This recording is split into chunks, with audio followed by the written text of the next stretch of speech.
Hello friends, welcome to my YouTube channel. तो आज की इस वीडियो में हम बात करेंगे इलास्टिसिटी ऑफ डिमांड के कुछ एग्जांपल्स के बारे में। तो मैंने लास्ट क्लास में आपको एग्जांपल नंबर 39 के लास्ट क्वेश्चन करवाया था। आज की वीडियो में हम एग्जांपल नंबर 40 से स्टार्ट करेंगे। तो कुछ इस तरीके से आते हैं जिसके अंदर आपको डिमांड फंक्शन जो है वो गिवन होती है।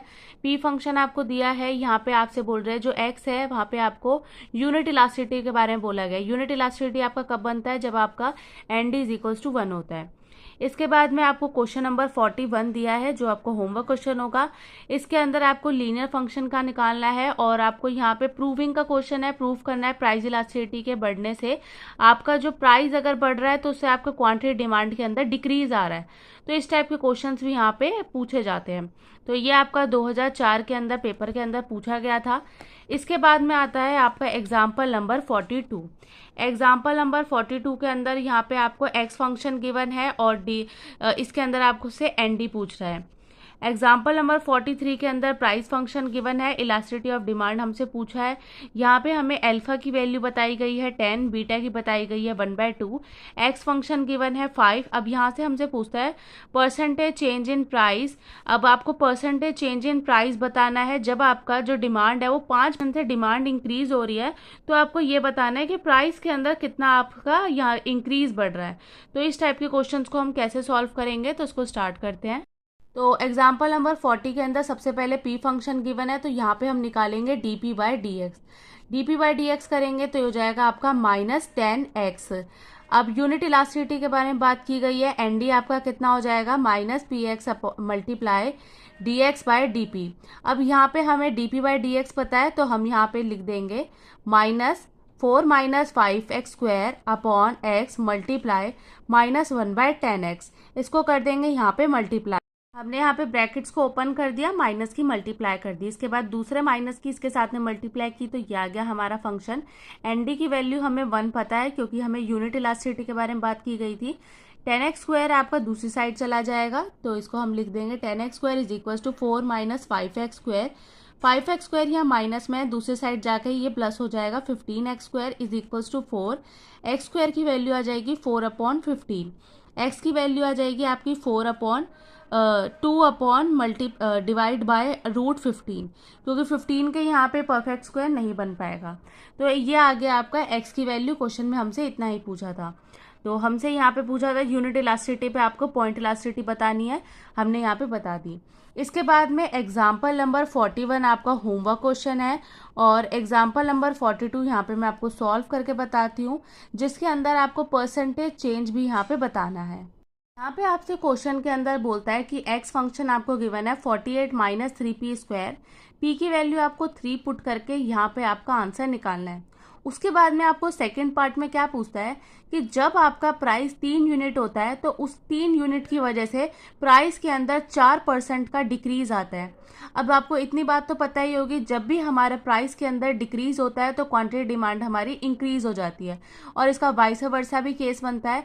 तो यहाँ पे हमसे पूछता है कि जब आपका प्राइस के अंदर 3% का, हम यहाँ पे 3% लेते हैं तो इसकी वजह से 4% का डिक्रीज आता है, तो आपसे पूछ रहा है क्वांटिटी डिमांड के अंदर कितने % का इंक्रीज आएगा। तो ये यहाँ पे आपको 2 पार्ट के यहाँ पे क्वेश्चन पूछे गए हैं। तो सबसे पहले हमें क्वेश्चन में क्या निकालना पड़ेगा? N D. एन डी निकालने के लिए सबसे पहले हमें D x by d P करेंगे, तो इससे आ जाएगा आपका -6p। अब यहाँ पे इसको फॉर्मूले में पुट कर देंगे, N D is equal to -p multiply divide by x minus d x by d p. अब यहाँ पे जब आप इसको पुट करेंगे तो ये आ जाएगा आपका -p as it is. X की वैल्यू क्वेश्चन में गिवन है 48 - 3p स्क्वायर मल्टीप्लाई माइनस, अब यहाँ पे भी माइनस है, यहाँ पे भी माइनस है, ये हो जाएगा -6p। तो इसको हम यहाँ पे करेंगे सॉल्व, तो ये आ जाएगा आपका 6p square upon 48 - 3p square. यहाँ पे हम p की वैल्यू पुट करेंगे 3, तो ये हो जाएगा आपका 6 × 9 डिवाइड बाय, इसको सॉल्व करेंगे तो ये आ जाएगा आपका 54/48 - 27। तो ये वैल्यू आ जाएगी आपकी 54/21। डिवाइड करते हैं, किसके टेबल से कटेगा? तो यहाँ पे आ जाएगा आपका 18/7। तो यहाँ पे वैल्यू निकल कर आती है 2.57। तो हम यहाँ पे कह सकते हैं कि जब आपका प्राइस 3 यूनिट होगा, जब आपका प्राइस 3 यूनिट होगा तो यहाँ पे आपका जो डिमांड के अंदर चेंज आया है वो कितना आया है, 2.57 का यहाँ पे चेंज देखने को मिला है। तो यहाँ पे हमने एनडी निकाल लिया, यूनिट इलास्टिसिटी तो इसकी निकाल ली। अब यहाँ पे हमें क्वेश्चन में क्या बोलता है, आपको यहाँ पे ओल्ड प्राइस गिवन है, मतलब आपका जो पुराना वाला प्राइस है वो कितना गिवन है, 3 यूनिट का। अब हमें यहाँ पे निकालते हैं ओल्ड डिमांड। ओल्ड डिमांड कैसे निकलेगी, आपको बस क्वेश्चन के अंदर पुट करना है। क्वेश्चन आपका क्या है, 48 minus 3p square, 48 minus 3p square. तो यहाँ पे आप बस पुट कर देंगे, जो आपका 3 है ना उसको पुट कर देंगे। तो पुट करने के बाद में कितना आ जाएगा, 48 माइनस 27 दैट इज 21। तो इसका क्या मतलब पता चला, जब आपका प्राइस 3 रुपये होता है, 3 रुपये की जब आपका प्राइस कोई पर्सन रखता है तो उसकी डिमांड कितनी मांगी जाती है, 21 आपकी डिमांड निकल कर आती है। तो क्वेश्चन में आपसे बस इतनी सी बात पूछे कि जब आपका प्राइस के अंदर 4% का यहाँ पे क्या आता है, डिक्रीज, तो तब आपको ये बताना है कि आपके डिमांड के अंदर कितने परसेंट का इंक्रीज आ रहा है। तो सबसे पहले इस 4% की हम वैल्यू निकाल लेते हैं। तो आपको 3 का 4% करना है, 3 का 4%, तो ये आ गया आपका 0.12। अब यहाँ पे हम निकालते हैं न्यू डिमांड। न्यू डिमांड कैसे निकलेगी, 48 माइनस 3p स्क्वायर, p की जगह पे आपको 0.12 पुट करना है, 48 माइनस 3 मल्टीप्लाई 0.12 का स्क्वायर। तो ये हो जाएगा आपका 48 माइनस 3 मल्टीप्लाई 2.88, तो ये निकल कर आती है आपकी 23.1168। अब यहाँ पे हम देखते हैं परसेंटेज इंक्रीज इन डिमांड। तो यहाँ पे आता है हमारा परसेंटेज इंक्रीज इन डिमांड का क्या फॉर्मूला होता है, new demand minus old demand upon old demand multiply by 100। तो यहाँ पे हमारी जो न्यू डिमांड थी वो कितनी थी, 23.1168 माइनस ओल्ड डिमांड हमारी निकल कर आई थी 21 अपॉन 21 मल्टीप्लाई 100। तो इससे हमें क्या पता चलेगा, यहाँ पे हमें ये पता चलेगा कि डिमांड के अंदर कितना इंक्रीज आया है। जब हमारे प्राइस के अंदर 4% का डिक्रीज आता है तो डिमांड के अंदर कितने परसेंट का इंक्रीज आया है, इससे हमें वो पता चलेगा।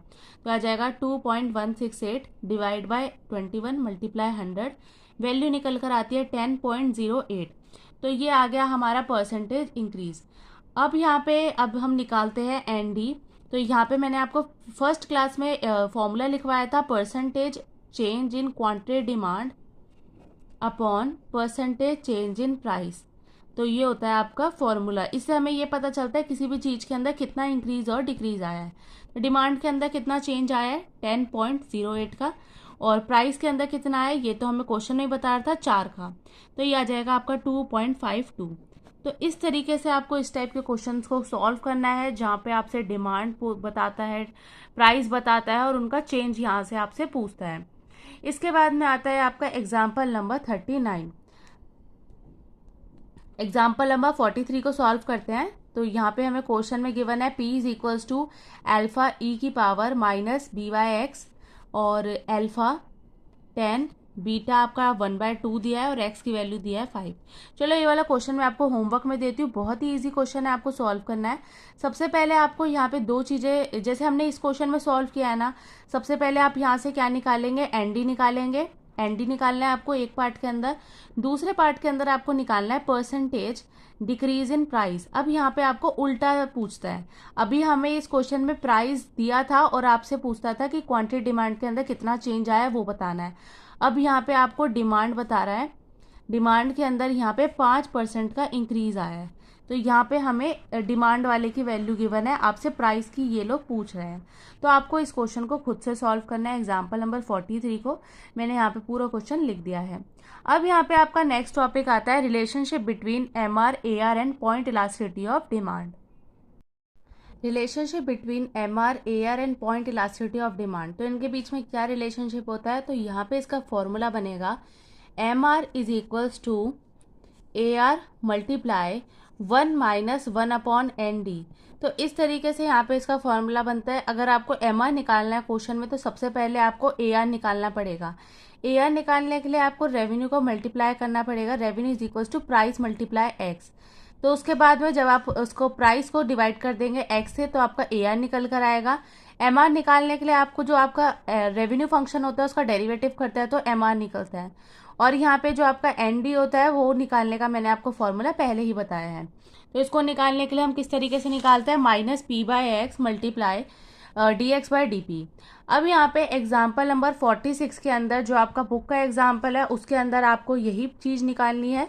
तो देखिए सबसे पहले यहाँ पे एग्जाम्पल में बोलता है the manager of a book store determine when a certain number of paper book novel is price at p. तो यहाँ पे आपको प्राइस किसकी फॉर्म में दिया है, पी की फॉर्म में। डेली डिमांड, अब यहाँ पे आपको एक्स की एक यहाँ पे आपको इक्वेशन दी गई है।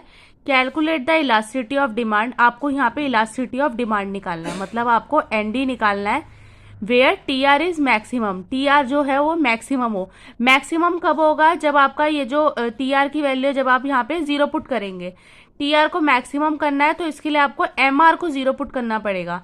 रेवेन्यू फंक्शन जब आप जीरो पुट करेंगे तो सबसे ज्यादा उस स्टेज पे मैक्सिमम वैल्यू जो है वो निकल कर आती है। तो यहाँ पे हम इसको सॉल्व करते हैं। तो सबसे पहले हमें यहाँ पे क्वेश्चन के अंदर जो चीजें दी गई है हम उसको लिख लेंगे। एक्स वैल्यू गिवन थी, टी आर को हमें मैक्सिमम करना है तो सबसे पहले हमें रेवेन्यू फंक्शन निकालना पड़ेगा। रेवेन्यू निकालने के लिए price multiply per unit of x. Revenue कैसे निकलेगा, प्राइस की वैल्यू हमें नहीं पता, एक्स की वैल्यू हमें पता है 300 माइनस पी स्क्वायर। रेवेन्यू निकल कर आएगा आपका 300 पी माइनस पी क्यूब। तो यहाँ पे जब आप आर का डेरिवेटिव करेंगे तो ये क्या निकल कर आता है आपका d r by d p. इसको आप एम आर भी बोल सकते हैं। तो ये आ जाएगा आपका 300 माइनस 3 पी स्क्वायर। अब यहाँ पे ये जो d r by d p है इसको हम जीरो पुट करेंगे तो यहाँ पे आपका क्या निकल कर आ जाएगा 300 minus p square is equals to zero, क्योंकि हमें यहाँ पे क्वेश्चन है बोला है कि जो आपका टी आर है उसको मैक्सिमम करना है। तो d r by d p आपका जीरो हो जाएगा। अब इस कंडीशन में आपका 300 is equals to 3 p square. तो p की वैल्यू आ गई आपकी √100, p की वैल्यू आती है आपकी 10। तो प्राइस हमें पता चल गया, x जो आपका रेवेन्यू फंक्शन है वो भी पता चल गया। और इसके बाद में अब हम यहाँ पे लिखते हैं दस r इज मैक्सिमम। तो जब हमारा r मैक्सिमम होगा तो उस कंडीशन के अंदर जो हमारा p है वो 10 होगा। तो यहाँ पे हम लिख सकते हैं x is equal to 300 minus p square. D x by d p आप इसका निकालेंगे तो ये आ जाएगा आपका -2p। तो D x by d p आपका निकल कर आ गया। अब हम यहाँ से निकालते हैं एन डी। एन डी का फॉर्मूला होता है minus P x multiply d x by d P. तो यहाँ पे minus P divide by x, x है आपका 300 minus p square multiply d x by d P. D x by d p आपका कितना निकल कर आया है -2p। पी आपका पी स्क्वायर हो जाएगा, 2 से 2 कैंसिल हो जाएगा तो ये आ जाएगा आपका 2p square upon 300 minus p square. जहां पर भी आपको p दिख रहा है उसकी जगह पे आप जब 10 पुट करेंगे तो ये कितना हो जाएगा 200 डिवाइड बाय 300 माइनस 10 का स्क्वायर दैट इज 100। 300 में से जब आप 100 को माइनस करोगे तो ये आ जाएगा आपका 200। 200 को 200 से डिवाइड करोगे तो ये आ जाएगा आपका 1। तो यहाँ पे जो आपका इलास्टिसिटी ऑफ डिमांड आई है वो क्या निकल कर आई है, यूनिटरी इलास्टिक। तो यहाँ पे आप लिख सकते हैं कि ये जो आपका डिमांड फंक्शन निकल कर आया है वो यूनिटरी इलास्टिक है।